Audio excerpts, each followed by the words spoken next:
Nah, sekarang kita coba nih guys, bawa muatan sebanyak ini nih. Nah, gue pengen coba nih performanya kayak apa kalau bawa barang begini plus orang dewasa sama 3 anak. Oke? Oke guys, sekarang gue pengen cobain nih expander ini. Kalau misalnya diisi barang 3 dewasa, 3 anak nih ya, fully load gitu ya, kayak gimana rasanya? Ini gue pengen lewatin posisi tidur. Enak nggak shock breakernya? Karena sudah agak lebih stiff sekarang nih. Oke, kita lewatin poldur. Ya. Yup. Berasa pas, beneran. Kalau sendiri dia lebih kaku, tapi kalau ramean kayak gini ya, muatannya penuh, enak. Nggak terlalu empuk, nggak terlalu keras, jadi lebih ngeredam gitu. Terus mobilnya nggak terasa jengat ke atas gitu. Nice. Oke guys, kita coba mobil ini di tol ya, dalam muatan penuh, 3 dewasa, 3 bocah, full barang. Coba gue ya, agak kick down dikit. RPM-nya 2000, hampir 3000. 5000. Ya. Ya begitu. Jadi ya apa ya? Untuk tarikan segala macam, ya mobil ini peruntukannya bukan buat itu, tapi buat kenyamanan. Dan CCVT-nya ini ya apa ya? Bisa narik, cuman dibutuh waktu gitu, tapi nggak ada tuh yang tarikannya sampai yang ngerasa ngejambak gitu, nggak. Sorry, ini wobble banget guys, kayak gitu. Dan once again, ini memang kondisinya sekarang lagi gua tes full muatan gitu ya. Nah, tapi overall nih kita coba. Nah, road noise-nya masuk nih, ini jalannya jalan Cakarayam, gua di tol. Dan suspensinya gua rasain di tol ini enak, nggak terlalu keras, nggak terlalu empuk ya, karena diisi muatan yang banyak di mobil ini gitu. Dan yang paling penting bedanya terasa nih guys, kalau dibanding sama yang tahun gua pakai sebelum itu yang 2019 yang masih gear transmisinya, dia mobilnya tuh agak jengat gini nih kalau muatannya penuh. Kalau ini enggak nih, masih cenderung lurus, cuman karena muatannya penuh emang terasa lebih berat ya. Anyway, ini sekarang gue pakai bensin Pertamax dan tekanan bannya masih normal, nggak gue apa-apain gitu kira-kira. Ini gue otw ke Taman Safari, nanti kita coba deh kalau misalkan udah nanjak-nanjak gimana. Ntar kita lanjut ya. So, kalau mobil ini dibawa, ini agak padat nih situasinya guys. Jadi ini mobil kalau misalnya kita bawa normal-normal aja tuh enak gitu. Putaran bawah tengah itu enak banget nih mobil tuh. Lebih responsif dibandingin yang gear ya menurut gua loh ya. Mungkin karena mobil ini masih baru juga. Kalau yang si 2019 itu kan udah nggak baru ya. Nah ini enak tuh. Ini gua lari 60, RPM-nya 1500 gitu. Dan ya hasil CVT kalau bawanya lo tenang, nyaman banget gitu. Dan nggak ada perpindahan gigi tuh, hentakan-hentakan kecil gitu nggak ada. Yalah CVT gitu kan. Gue agak ambil kanan dikit. Nah, bener-bener tenang. Ini gue lari 60 aja guys, nggak bisa lebih cepat dari ini. Dan ya gitu, santai aja gitu. Mantap lah ini mobil. Dan nanti gue akan kasih tau lo berapa kilometer per liter nih kalau dalam kondisi mobil yang kayak gini gitu di tol. Oke guys, sekarang gue lari ini 100 ya. Kaki kanan gue gosen seberakhlak mungkin. Ini jalanannya di jalan tol aspal. Kalau lari 100 nih RPM-nya 2000 lewat lah, 2000 lewat dikit tergantung kaki ya. Ini coba gue steadyin kaki gue. Lari 100 konstan di 2000 lewat dikit. Gokil emang nih CVT nih. Mantep. Kondisi bensin gue dapat 1:11,8 km per liter. Yoi banget. Pokoknya naik mobil expander tuh nikmatin perjalanan. Tenang aja, nggak usah gerasa-gerusu. Kalau lo paksa mobil ini buat tarik-tarikan, ya lo akan emosi sendiri. Karena peruntukannya bukan buat itu sih kayaknya ya. Keren. Tenang banget gitu, lari 100 ya udah nikmatin perjalanan. Tapi sedikit-sedikit, tadi gue sempat ngerasa mungkin karena angin di luar lagi agak kencang kali ya, itu suara desisan angin sedikit-sedikit terasa sih ke dalamnya. Tapi mungkin gue salah dengar ya. Nanti gue coba di speed yang lebih agak tinggi lagi kalau memungkinkan. Nice expander.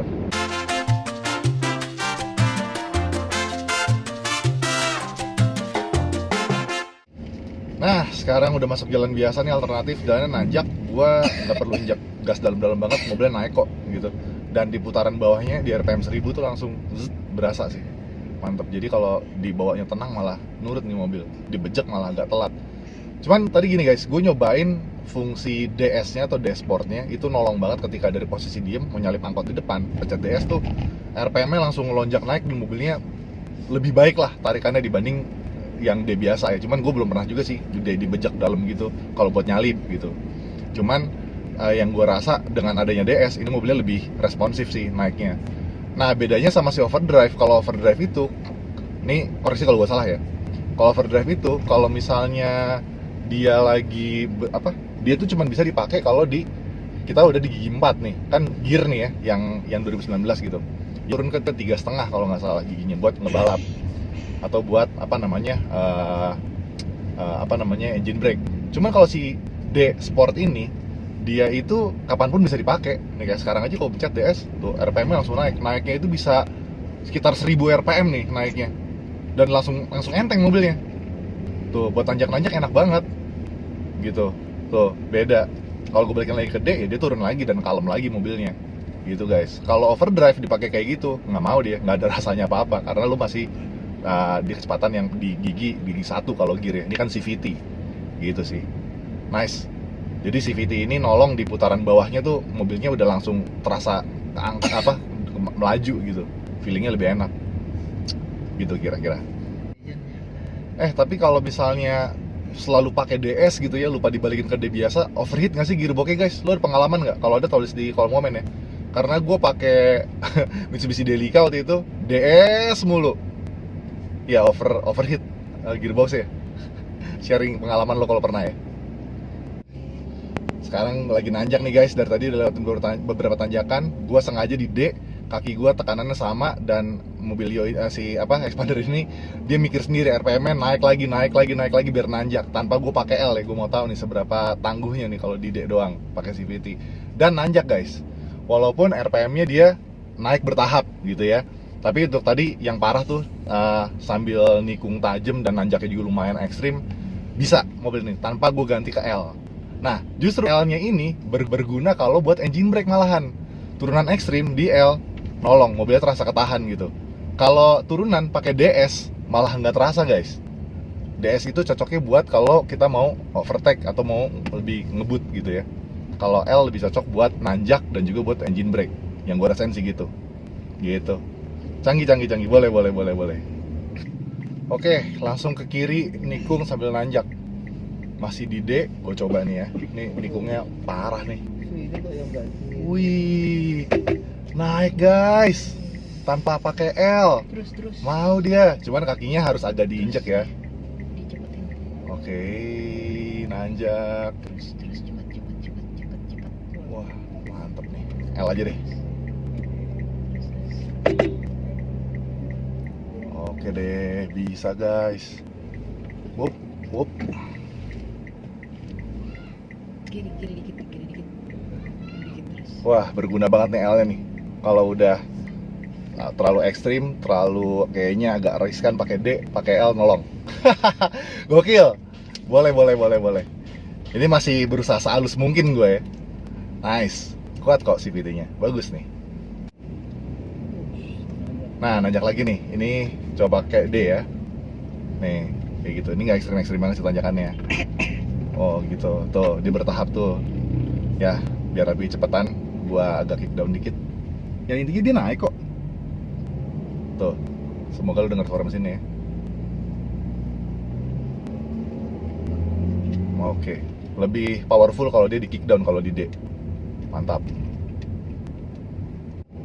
Ya, tanjak-nanjak panjang begini, RPM-nya di 2000-an terus, dan indikator bensinnya udah nggak eco, jelas lah ya. Nggak ada eko-ekoan di sini men, yang penting nanjak. Tuh. Tapi oke lah, walaupun dia pelan, intinya slow but sure gitu. Mantap. Nah, setelah nanjak tapi nggak gue geber ya, nyetirnya masih behave gue, nanjak belok-belok segala macam. Konsumsinya jadi segini, 10 km per liter. Drop tadinya 113 ya dalam tol, sekarang jadi segini. Ini gue udah nyampe lokasi nih, mantap ya, masih termasuk irit lah, dan nggak maksa mobilnya untuk satset di tanjakan. Oh ya, sama satu lagi yang gue rasain guys, jadi pas kalau lagi nanjak gitu, kita posisinya tetap ada di D dan kaki kita nggak tambah ngebejek gitu ya, stay aja gitu ya.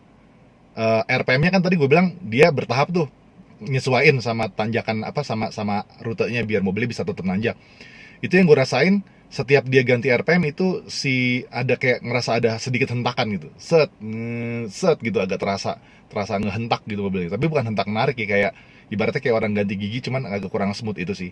Cuman si CVT ini halus banget kalau misalkan lagi di jalan tol, jalan dalam kota yang nggak nanjak-nanjak. Kayak gitu sih yang gue rasain guys. But overall mantap nih mobil. Nah, dapat segitu tuh guys. Naik expander sendirian, lari maksimum 60 RPM di 1500-an lah ya. Steady segitu aja. Tuh, irit banget nih mobil asli. Cocok buat pemakaian dalam kota gitu ya, dengan kondisi yang ramai lancar.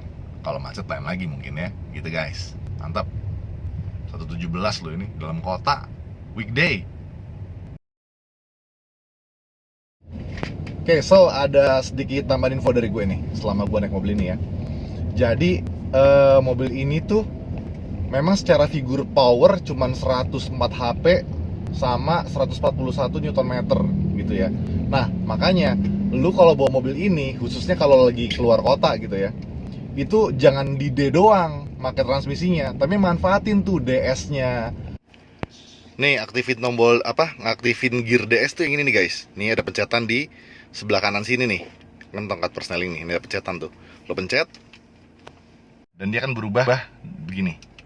Nah tuh jadi DS gitu, sesimpel itu.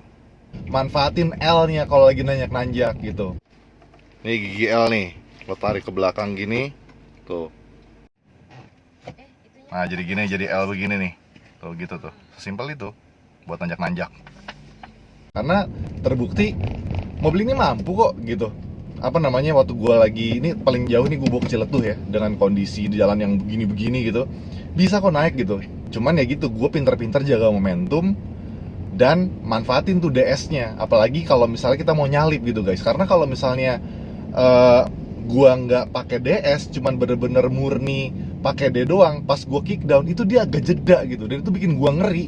Gue takutnya tuh lost momentum, keburu mobil dari depan tuh kesini gitu. Jadi DS RPM naik langsung hajar, langsung nyalip kayak gitu. Nanti kalau misalnya jalanannya kira-kira udah enak lagi, DS-nya matiin lagi gitu. Jadi DS tuh nolong gitu ya.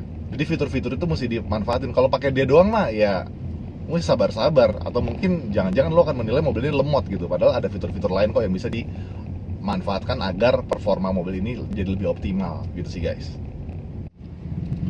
Nah, sama satu lagi, dibandingin expander yang 2019 yang gue pakai, ini nih expander 2023 AC-nya kurang dingin, nggak sedingin yang 2019. Jadi beda deh, signifikan banget berasanya, nggak dinginnya gitu. Tetap dingin ya, cuman once again ini gue compare sama yang si 2019. Terus untuk bagian setir, bagian bawahnya nih kesannya kelihatannya nih kokoh, cuman pas disentil tuh plastik yang kayak rada kosong gitu. Nah bagian ini yang gue maksud nih, kelihatannya kan kokoh gitu ya, tapi tuh kayak kopong gitu. Terus switch sen sama yang buat wiper nih di kanan sama kiri itu tuh terasa lebih kopong dibandingin yang si 2019. Gue gak ngerti kenapa. Terus switch ini nih tuh terasa kosong gitu. Kalau yang 2019 tuh terasa berat, terasa kayak mahal gitu. Kalau ini tuh digini dong kayak kosong gitu si plastik ininya. Begitu juga yang kiri nih, sama tuh buat wiper kayak kosong aja gitu. Tombol hazard rasanya tuh feelnya kalau dipencet juga lebih enak yang 2019, lebih berbobot gitu. Yang ini tuh kopong aja gitu. Nih hazard nih, tuh kelihatan didorongnya kayak nggak ada rasanya dibandingin yang 2019. Entah kenapa ya.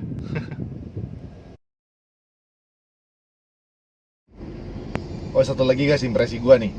Jadi misalnya ini mobil dari posisi N terus pindah ke D gitu ya, atau dari P pindah ke R, itu pas dia engage tuh gearboxnya, CVT-nya terasa dek gitu. Jadi ada sedikit getaran gitu, kayak hentakan kecil gitu yang gue rasain di cabin gitu ya. Ya nggak terlalu ganggu sih, dan kalau kita udah terbiasa juga lama-lama cuek aja sih, cuman terasa sih gitu. Terus kayak misalkan dari dari N pindah ke R gitu, pokoknya tiap-tiap dia ganti gigi itu terasa kayak hentakan gitu. Terus kalau misalkan dari gigi yang aktif gitu ya, kayak dari R ke N, dia juga ada rasa gitu, dia truk gitu, kayak kerasa kayak hentakan, kerasa kelepas gitu. Terus dari D pindah ke N juga sama tuh, terasa ada tek gitu. Ya semoga kedepannya bisa lebih diperhalus ya. So, yang gue rasain pas pertama gue naik mobil ini adalah, dibanding si Expander 2019, dia tuh terasa lebih kaku gitu. Dari apa yang gue lihat ya, dari desain dashboardnya, dari bangkunya terasa kaku gitu, dan kaki-kakinya nih shock breakernya terasa lebih kaku guys, apalagi kalau gue nyetir sendiri gitu. Tapi kalau diisinya ramean beda cerita tuh, jadi pas gitu ya.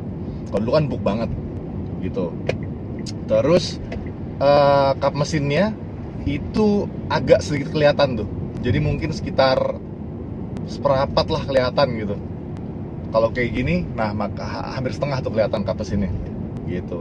Headroom masih jauh, tinggi gue 179. Terus spion tengah nih, walaupun ukurannya nggak begitu gede, tapi amazingly kelihatan semua bagian belakangnya, bagus, kontrolnya enak buat bagian belakang.